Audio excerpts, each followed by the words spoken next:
Hey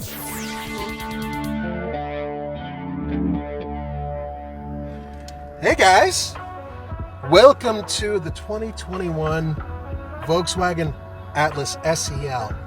What you're looking at, what this is the most luxurious Volkswagen you can buy in the United States.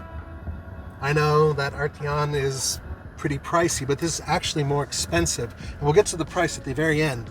But this model, with all the goodies that it has in here, is by far one of the most luxurious Volkswagens you can buy here. And that kind of brings up a question.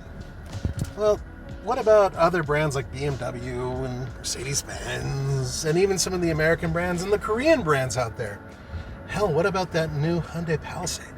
Well, they're all really good.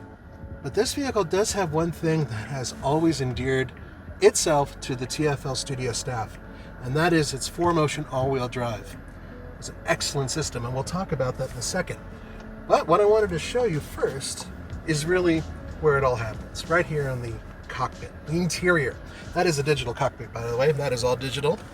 That is an option. A lot of options. Now, one of the cool things about this interior, aside from the fact, okay, brand new steering wheel for 2021, which is like really nice and chunky, flat bottom for fat people, stuff like that. Perfect for me. It has heated and ventilated front seats, and the rear outboard seats in the second row, they're also heated, which is nice. But you know what else it has? It has a really cool camera system, which was cribbed by Nissan, and it gives you a variety of different types of camera modes, and I will show you some of those. Let's go backwards. There we go. There. This is what I like.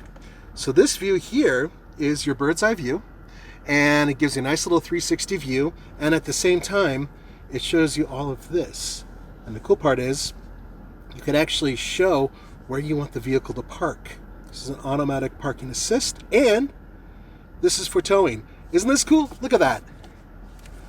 Huh? You see how that works? That is awesome. For people who have a really hard time lining up with the trailer, this is fantastic. Then finally, this is great. This actually shows you oncoming traffic coming from the sides as you back up. Okay, so it can actually show you who's coming in, and this kind of gives you an idea of what you're looking at if you look at this highlighted area. I really like this system. It takes a little while to get used to, but once you do, it really works well.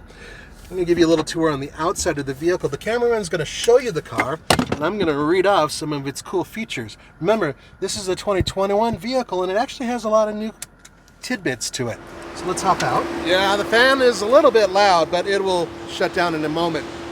Let's go around to the back, because I want to show you two things. Something I love and something I don't love. First of all, like the styling. Always like the styling of the Atlas. It's kind of a chiseled, almost masculine look, which isn't too bad considering the fact that it is really built for families. So it's got a little bit of that, a little bit of brio. Good ground clearance, good overall articulation. We've taken these off-road before. They've done very well with their 4Motion all-wheel drive systems. We'll talk about that in just one more second. But I wanted to show you something that I love and hate. Here's what I love. Proper tow hitch, pretty good sized loops for chains. Can tow up to 5,000 pounds with the V6. That's awesome.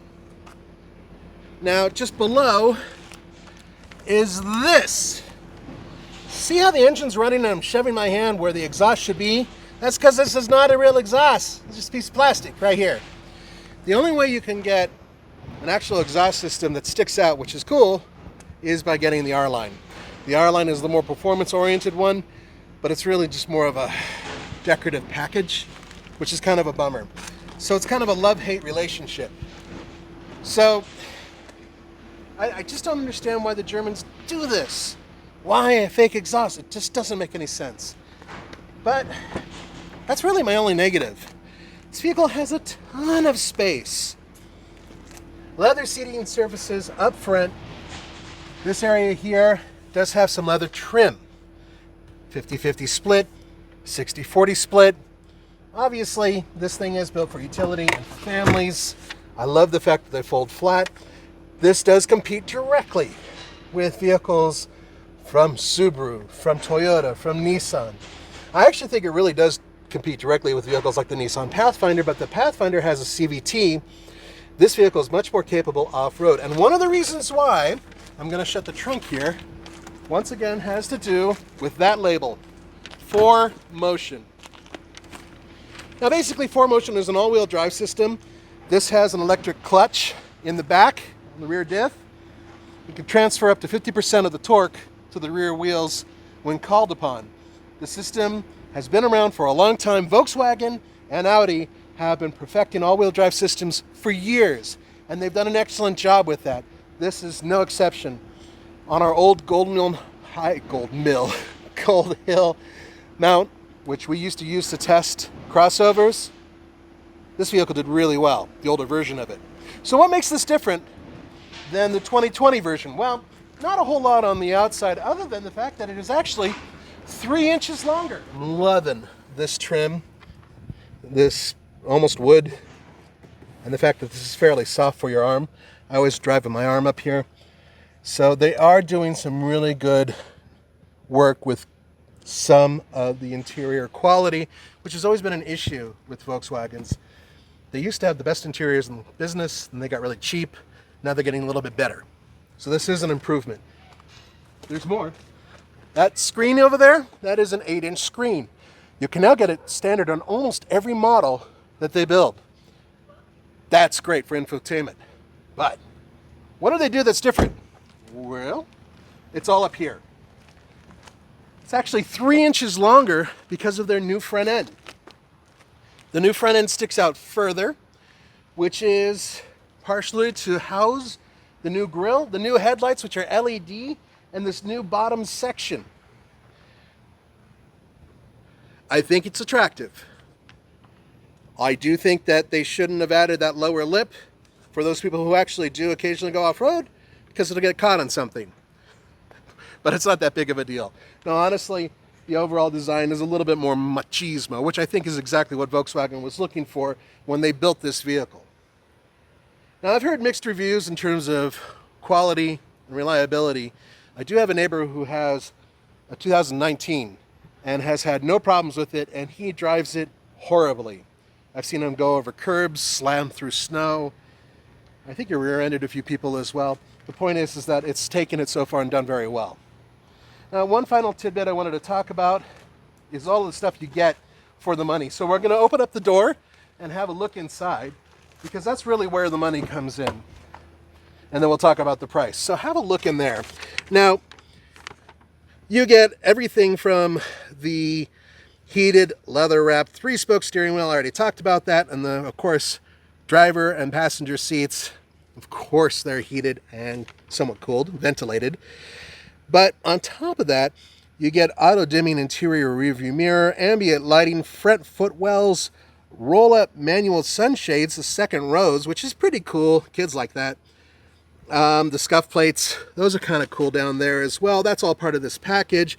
And then you get the technology and convenience package as part of this, which gives you, of course, that overhead view camera, which I love, the Volkswagen digital cockpit, which I showed you, and forward collision warning, adaptive cruise control, blah, blah, blah, blah, blah, a ton of different types of safety tech. So you get a lot for the money. But what is the money? I'll show you on the outside. Come on. This vehicle, which is the top of the line of the top of the line. So this gives you the big V6 engine, which, by the way, have a look. Look at that. The front end I really do like.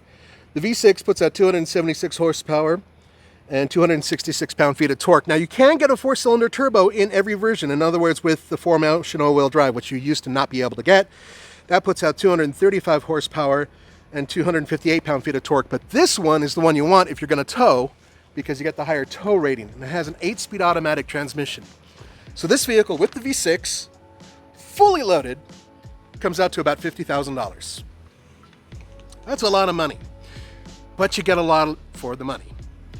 It is the most expensive and the most luxurious Volkswagen you can buy in the United States. Is it worth it? Well, in the very near future, Tommy's going to be bashing this thing off-road, and we're going to do a lot more with it.